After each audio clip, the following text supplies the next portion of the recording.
Welcome to Scarlet Tavern. Grab a drink, take a seat, and let's begin. Grab your tinfoil hats and buckle up, because today we're diving deep into the enigmatic world of Indrid Cold, the extraterrestrial ambassador, the intergalactic gossip columnist, or maybe just a figment of our collective imagination. From encounters with mysterious men in black to tales of cosmic conversations, Indrid Cold has left a trail of intrigue spanning decades. So whether you're a skeptic searching for answers or a believer ready to explore the outer limits of possibility, this episode is guaranteed to leave you questioning reality and reaching for the stars. This is Scarlet Tavern. Alright. So, we are doing Indrid Cold. This will be another shorter one before we get into our really heavy few-parter coming up.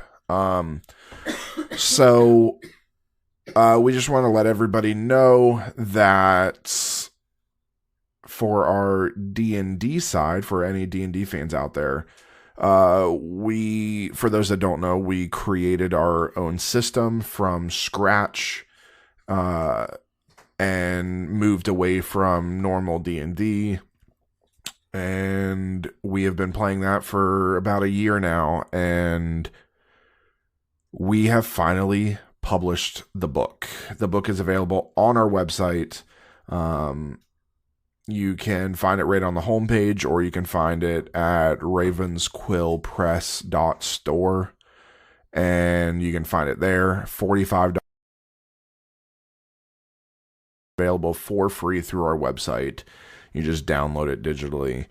But we're super excited. Everybody, please take a look at it. Let us know what you think.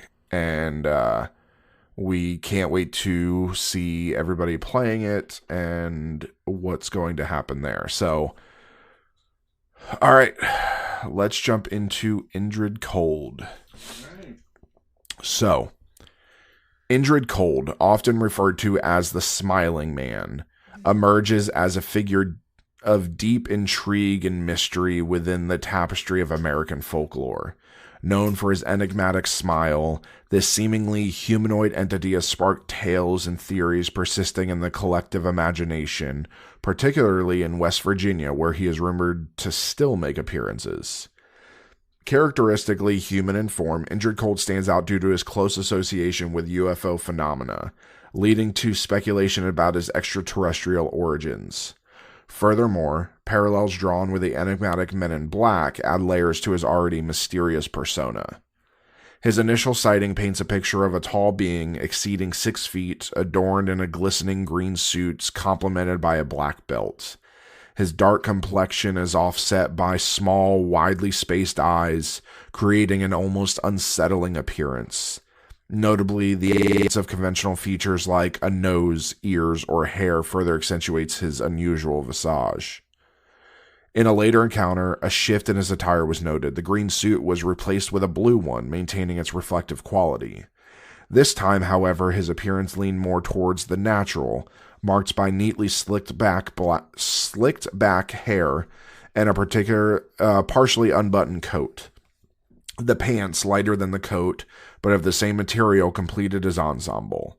His tanned complexion, though not overly dark, and a distinctly human-like appearance except for his characteristic smile, adding to the intrigue surrounding him. The narratives extend beyond mere sightings. Reports, particularly those attributed to Woodrow Derenberger, delve into interactions with Cold. Derenberger claimed telepathic communication with Cold, who allegedly revealed his origin from Lanulos, a planet in the Ganymedes galaxy. The tale grows richer with the mention of 2 other entities sharing Cold's grinning trait, known as Demo Hassan and Carl Ardo. The story of Indrid Cold blending the boundaries of the known and unknown captivates the imagination, challenging our understanding of reality, inviting us to a realm where the extraordinary intersects with every day. Whether viewed as an alien ambassador, a dimensional traveler, or a creation of collective imagination, influenced by the era's UFO frenzy, Indrid Cold remains a compelling figure in the realm of paranormal lore and mystery. Now, we're going to go through a couple encounters here. The first encounter, the story of Indrid Cold, a figure intertwined with American folklore and UFO sightings, on October 16th, 1966. The first reported sighting involved two boys, Martin Mouse Munov and James, in New Jersey, while walking on four bizarre figures standing near a fence. As they approached, this figure, described as a tall, bald man clothed in a metallic green suit, turned and fixed them. The encounter escalated when this peculiar man pursued them, prompting the boys to flee. The boys' experience etched in their memory included more disturbing details that emerged over time. They remembered the man as unnaturally tall with distinctly abnormal facial features, notably the absence of ears and a nose. Their vivid description of his unsettling grin further adds to the enigmatic aura surrounding the encounter. And when we say his grin, we're talking his grin, his smile, the peaks of his smile reach up to where his ears would be. He makes the Joker look like he has a normal smile. Significantly, the sighting in New Jersey coincided with reports of UFO activities in the area, adding a layer of mystery and speculation to the event. While the name Indrid Cold is often associated with this figure, there's a possibility that the grinning man seen by the boys and Indrid Cold might be distinct entities. This ambiguity leaves room for interpretation and debate among enthusiasts and researchers of paranormal. I mean, almost sounds like a really ambitious pedophile almost got these kids too.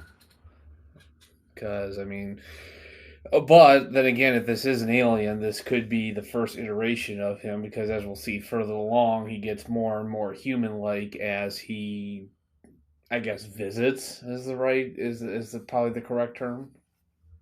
Yeah. I mean, it could be that he made himself as close to what he thought we look like, and then over time he realizes, oh, they have ears and a nose, and you know what it was? He probably saw in the future. He probably saw Harry Potter, saw Voldemort, and was like, "That's what they look like. That's what I'm gonna look like."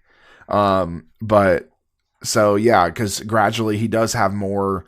He looks like, if you look at the sketches of him later on, he looks like he's probably Italian. He's got the slick back black hair, and then just this huge, ridiculous smile.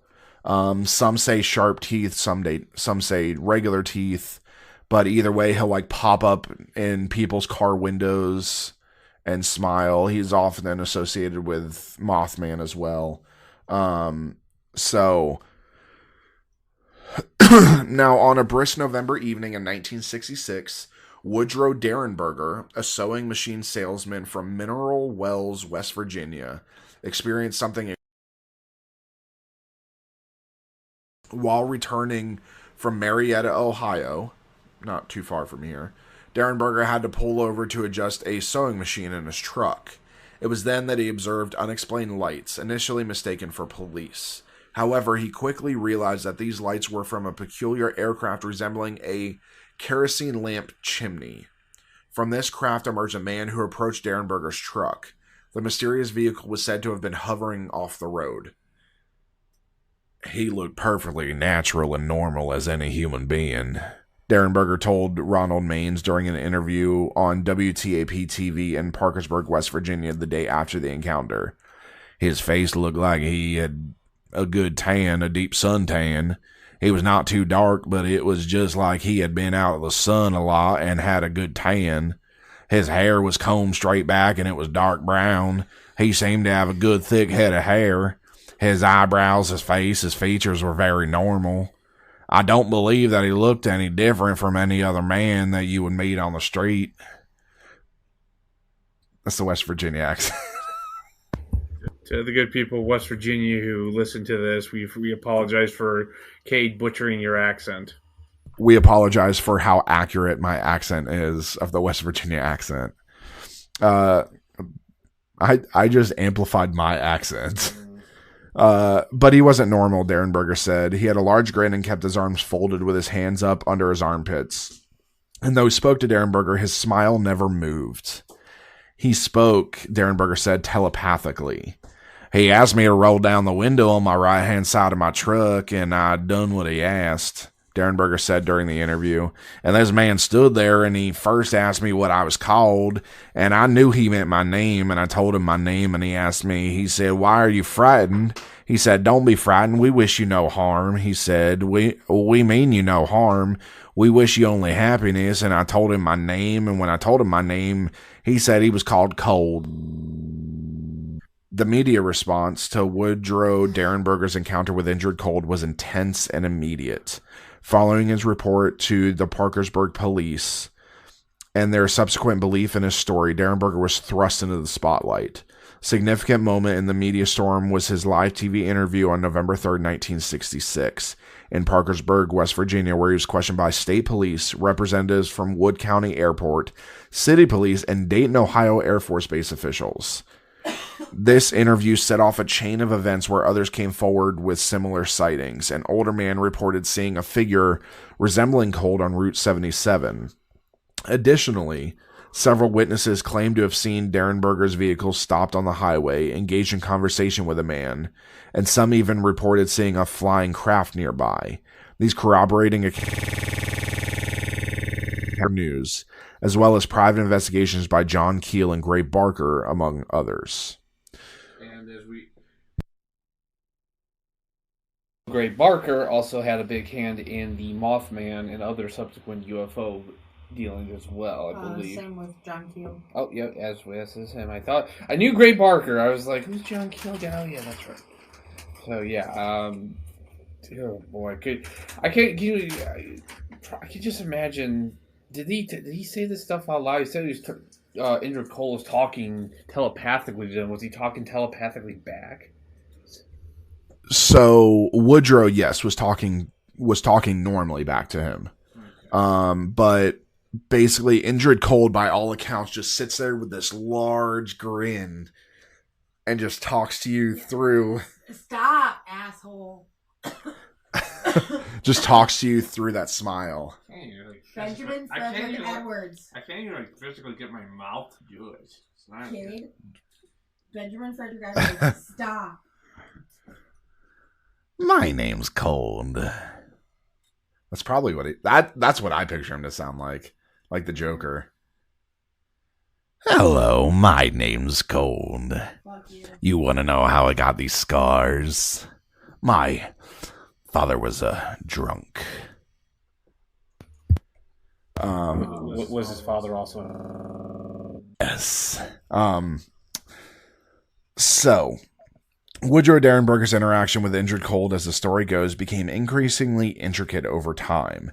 On one such occasion, Derenberger reportedly arrived home to find Indrid Cold, who by this point had revealed his full name, waiting in his backyard. Accompanying Cold was another entity introduced as Carl Ardos, purportedly his navigator. My name's Indrid Cold. This is Carl. Hi, I'm Carl. And that's what I picture. Like, it's this fat dude, just big glasses. I'm the navigator. How did that like stew? Well, you see, fun fact here. Now, this is interesting. Of all the research that we, Pam and I were doing, I don't believe we ever got a description of Carl's. There was no description besides just being told Carl. This is Carl. Carl.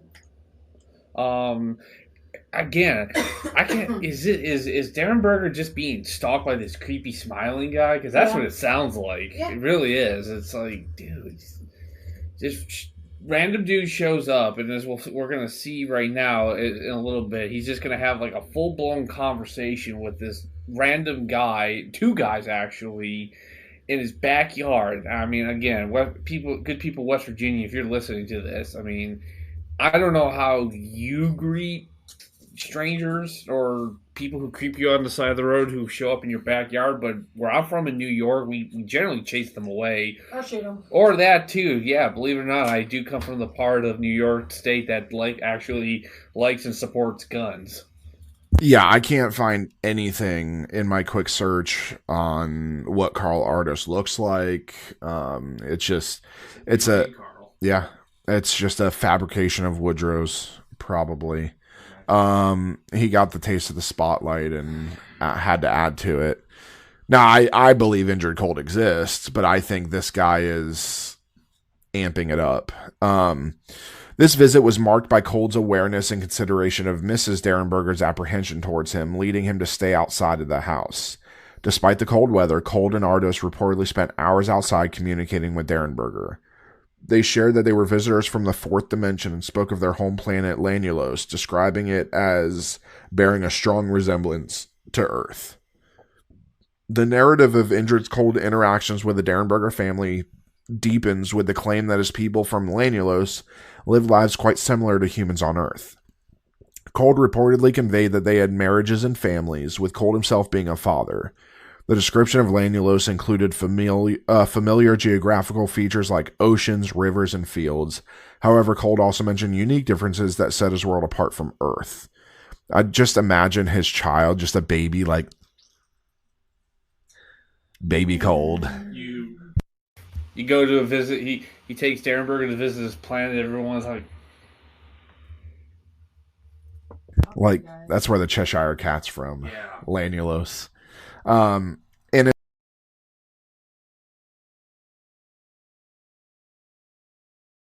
into their home. Maybe he's a vampire. That's why he couldn't go in. Her later confirmation of her husband's stories added another layer of intrigue to the tale, saying that they indeed hosted these interstellar visitors. Cold became a recurring visitor to the Derenberger household. So that man just had a bed in their house. I hope Indrid Cold at least was courteous enough to like bring over like a pie or some casserole or something. If he's just, from what we've seen, he's just showing up. It's like the least you could do is like bring dessert or something. Does he make his own bed? According to Cold, there were limitations to their stays on Earth. He explained that individuals from Lanulos aged in reverse if they remained away from their planet for extended periods. Prolonged absences posed the risk of memory loss, jeopardizing their ability to operate their spacecraft and return home. This he in behind the brief duration of his visits. He's Benjamin Button. They're alien Benjamin Buttons. Everybody doesn't remember Benjamin Buttons from that really great movie with, what was it, Brad Pitt? He ages in reverse. He's like born an old man, and then he just gets old. As he gets older, he starts getting younger to the point when he dies, he's like a baby. It's a great movie. Good movie. Maybe Benjamin Button is an alien. Because he's the only one of his kind that we know of. So these claims, particularly the mention of visitors from another dimension, to the Indrid Cold narrative, blending elements of interdimensional travel and extraterrestrial life. Such stories, while lacking empirical evidence, continue to captivate those interested in the unexplained and the paranormal, contributing to the enduring mystery and allure of the Indrid Cold phenomenon. Now, Derenberger's experiences continued to escalate. He claimed to have frequent visits from Indrid Cold, which included trips on a spaceship to Cold's planet. These encounters weren't limited to Derenberger. His family also reported seeing Cold and other mysterious beings. Derenberger, causing him to seek medical attention. However, he was found to be in good health with no evidence of mental imbalance. The saga of Indrid Cold took an even more intriguing turn when the psychiatrist who had evaluated Woodrow Derenberger reported a mysterious encounter of his own. After his session with Derenberger, the psychiatrist claimed to have been contacted by someone identifying themselves as Indrid Cold. However, this communication was not via telephone, but rather telepathically, mirroring the method of communication Derenberger had described in his encounters with Cold. The contents and nature of this telepathic conversation were never disclosed publicly. This incident, with its extraordinary claim of telepathic communication, adds to the enigmatic aura surrounding the Indrid Cold story. So here's the catch-22. So Darren Berger is claimed to be in good mental health. And then after that, his therapist sees Indrid Cold. So, is he really seeing this, or is the therapist that claimed he was sane not sane themselves? I mean, he really didn't see Indrid Cold. He just was probably sitting in his office, and a voice started saying, "Hi, I'm Indrid Cold. You're helping my friend Darren Berger." I mean, outside the obvious, there's no way to ever prove this. I mean, honestly, it really, again, there's never made a reference to who the psychiatrist is. All this is Darren Berger saying, yeah, my shrink said he heard him too. Did he see a shrink? Is he the shrink? If he did see a shrink, I wouldn't be very surprised if this psychiatrist has some kind of like link to Darren Berger or the Darren Berger family, that they probably weren't like, oh, let's keep escalating this, saying that Indrid Cold is like talking to everybody in my life now. So the story of Indrid Cold and Darren Berger gained such notoriety that locals would gather at Darren Berger's house hoping to catch a glimpse of the extraterrestrial visitor. Sightings of spacecraft in the area, particularly at Bogle Ridge, added to the intrigue. A notable event occurred when two armed men waiting near Darren Berger's property observed a peculiar man fitting Cold's description visiting him. Woodrow Darren Berger's experiences and claims, including those of mental messages causing migraines and constant harassment through strange phone calls, are detailed in the book Visitors from Land in 1971. John Keel, in the foreword, expressed his thoughts on Darren Berger's claims, emphasizing his sincerity and the broader importance of listening to such accounts and understanding the UFO phenomenon. Keel's own book, The Mothman Prophecies, which includes mentions of Darren Berger and his encounters, further delved into the strange happenings in Wonderland during 1966 and 1967, linking the Indrid Cold story with other paranormal events of the time. The media frenzy attracted curious locals to Darren Berger's home, but it also brought skepticism and ridicule, impacting his personal life significantly. Despite a clean bill of health from his physician, Darren Berger's tale of Indrid Cold took a toll on his family and social life, leading to years of hardship, including harassing phone calls, lost jobs, and eventually his divorce. Darren Berger's account of Indrid Cold, while never recanted, became a source of deep personal loss. He moved away to escape the notoriety, but returned to Mineral Wells shortly before his death in 1990. His story remains a haunting reminder of the impact such extraordinary experiences have on individuals and their families. Indrid Cold's legend, perpetuated through accounts like Darren Berger's and popular cultural references like the Mothman Prophecies, continues to be a subject of fascination. Brian Dunning, a noted skeptic, acknowledges the lasting allure of such mysterious tales, especially in rural settings where the imagination can run wild against a backdrop of darkness and isolation. Yeah, this, I think he's full of shit. I kind of do too. I think he did see something initially, but I think the rest of it he was full of shit. I think he didn't see anything. I think he probably saw, like, at the height of this, there was a ton of UFO encounters, seeing everything. I think he tried to jump on the bandwagon, hoping he can write a book or cash in on it a little bit, and unfortunately, it just got him more ridicule, and, I mean, recanted, don't recant it. I mean, at this point, everything kind of fell flat on them, and again, keep in mind, everybody who kind of backs him up that everyone can see is his wife, his family. These are people who would benefit from notoriety and many kind of financial benefits from this. But eventually, when it doesn't, and all he's getting is harassment and ridicule, he gets a divorce and she leaves because there's not going to be anything coming in. That's how I feel. I mean, I believe that Indrid Cold exists. Did this man see him to the extent and become BFFs with Indrid Cold? I don't think so. But I do believe Indrid Cold does exist. I think Indrid Cold is a little too enigmatic to become BFFs with somebody. So I believe that he saw him. Everything else after that, once he got the initial fame, I think the rest was fabricated. Oh yeah.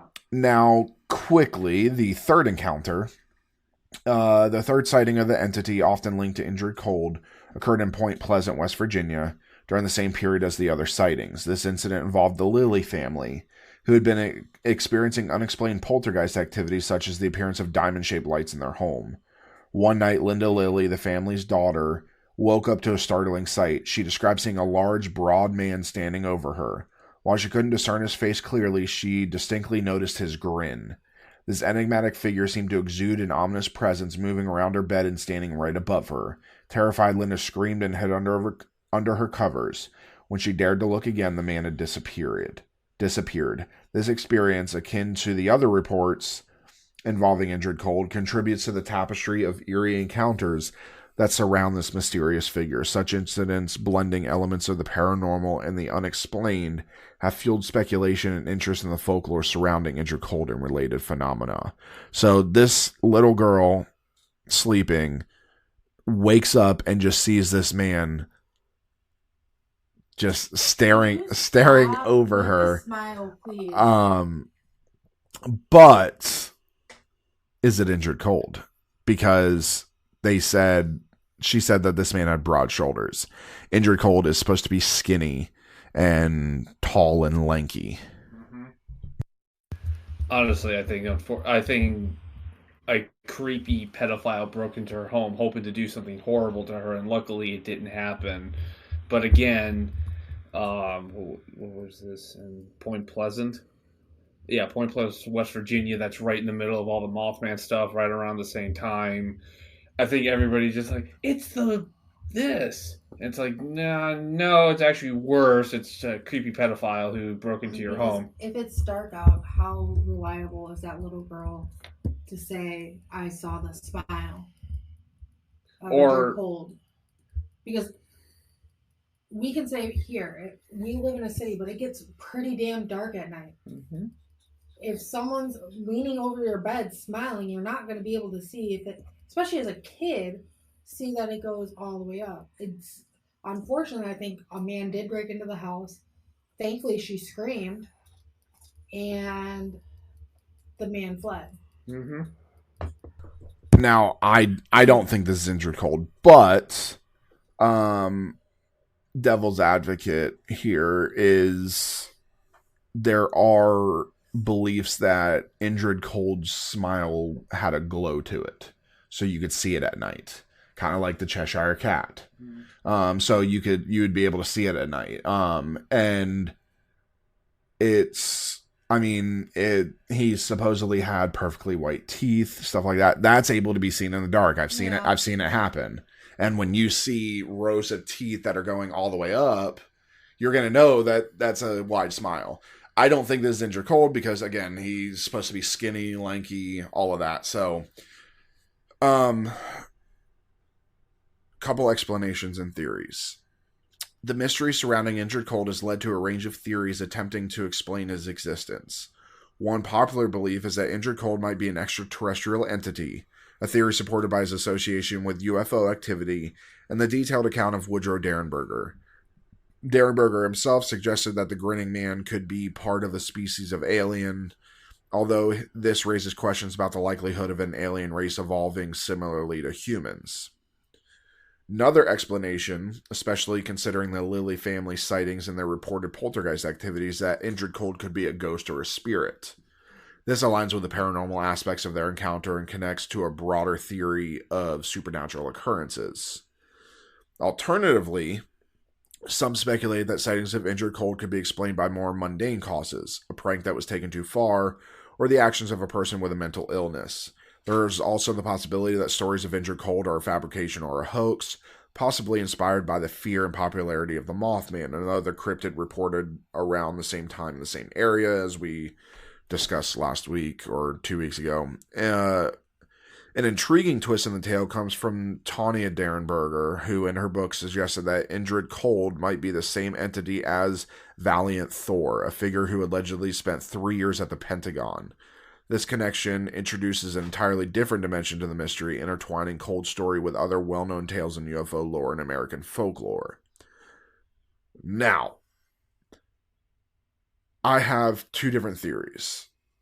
One theory, for me, I believe that Indrid Cold could be some type of spirit, his ability to move all over the place and just the creepiness, and but he could also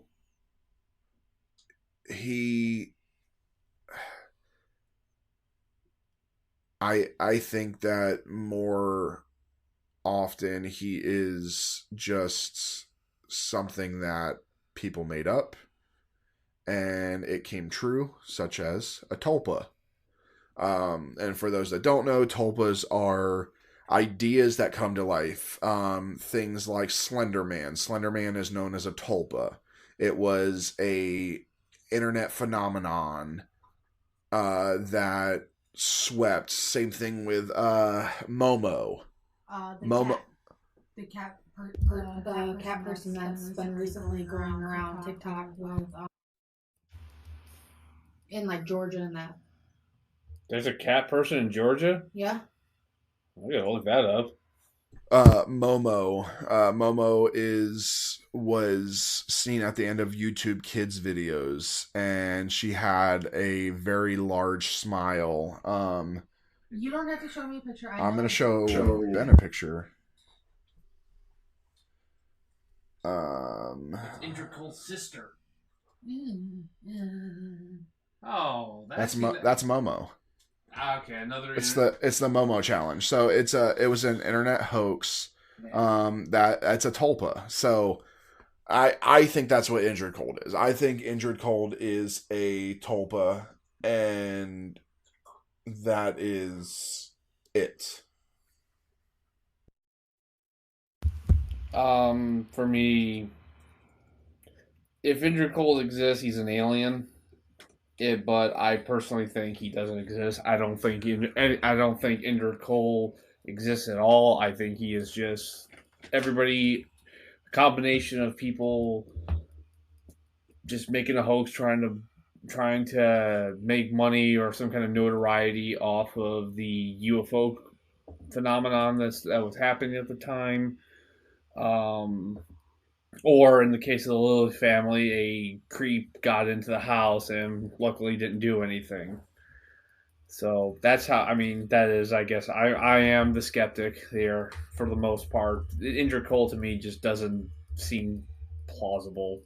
It just seems, in the fact that it's all in the same area at the same time, just reeks of everybody jumping on there. It happens. Somebody sees Bigfoot. Next thing you know, you've got like 5 other people in the area saying like, "Yep, I saw that. I saw this." But then when you start pressing for details, there are no details. Again, Derenberger, by his account, he literally went into the spacecraft. He went to this guy's planet. Now, obviously, the planet was described as Earth-like, which makes sense if it was an alien. And he's walking around some dude's backyard in West Virginia.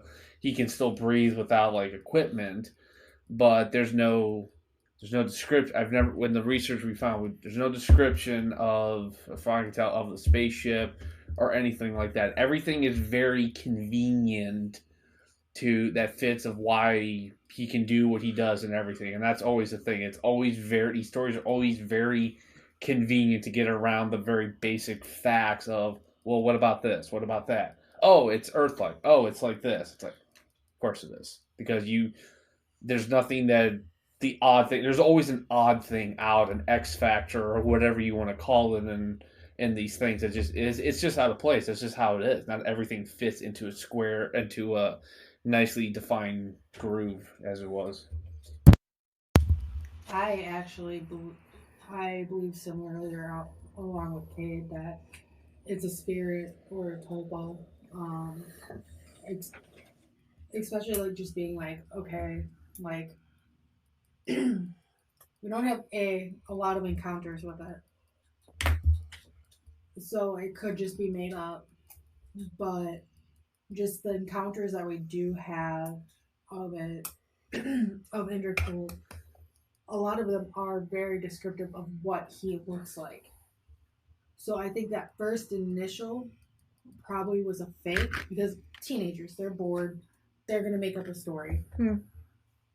But that word got around, and unfortunately it blew up the way it did. And honestly, I feel sorry for that little girl that either saw someone break into her house, a spirit, or whatnot of Indrid Cold. Yeah, scared half to death. Yeah. So, that is Indrid Cold. Short episode, but we took a couple shorter episodes so we could gear up for our big ones. Coming up next, 3 to 4 parts, depending on how much we do. We are going to be doing MK Ultra. MK Ultra, for those that don't know, is a covert research program that was done by the CIA during Cold War. So mind control, behavior modification, stuff like that. So there's a lot to it. It connects back to some old topics that we did because it is believed that Jim Jones was part of MK Ultra. And that's why he went cuckoo for Cocoa Puffs. But yeah, so I want Cocoa Puffs now. we're gonna be doing MK Ultra multiple parts, so that's why we did a few short ones, so we can continue the research for MK Ultra. We have some great things coming up for the rest of the season. MK Ultra, Anthill Kids. We're doing 4 cults back to back, which is great. We haven't done a cult in a while. We haven't done a cult this season yet. No. So we're going to be doing 4 cults back to back. Anthill Kids, Unification Church, Doomsday Cult, Fiat Lux, and Nexium. Ending with Nexium, it being the most recent cult. So I'm having fun writing that. But yeah, and then we'll be getting into some more of our darker stuff again. We've got some serial killers, Ed Kemper, Eileen Warnos, Vicky Dawn Jackson. One of Ben's things, we're finally going to get Ben back on the mic, Vlad the Impaler. We'll probably add some history back in again. We only really did 2 history things last season, so we'll probably add some more history stuff. So we're gonna have a really special episode for our. It won't be on the 4th of July, but it will be around that time frame. Either the week before or the week after. And we will be covering one of, in my opinion, it's actually one of the lesser known military engagements of the 1980s. Don't give it all away. But it's going to be fun, nonetheless. So yeah, we don't want to get Ben on that rant right now. Well, we're gonna go right into that episode right now. So we want to thank you for visiting the Scarlet Tavern. Actually, one more quick thing. Now that it is officially being written, is Scarlet Tavern Tales. We are creating a full anthology podcast. Each season is going to be a new story. This is a completely scripted. You're going to have various characters and voice actors and sound effects and short, quick little episodes, 30 to 45 minutes an episode, that will go on throughout the season. And then the next season, it'll change into another story. And it's going to be a very interesting thing. It'll be a lot of fun. So look for that towards the end of the year. So that'll be Scarlet Tavern Tales. Everything will pop up right here. And we'll announce when the official one's going to come out. But with that being said, we want to thank you for visiting the Scarlet Tavern. Remember to turn in your glasses, push in your seat, and as always, tip the bard. Good night, everybody. Good night. Good night.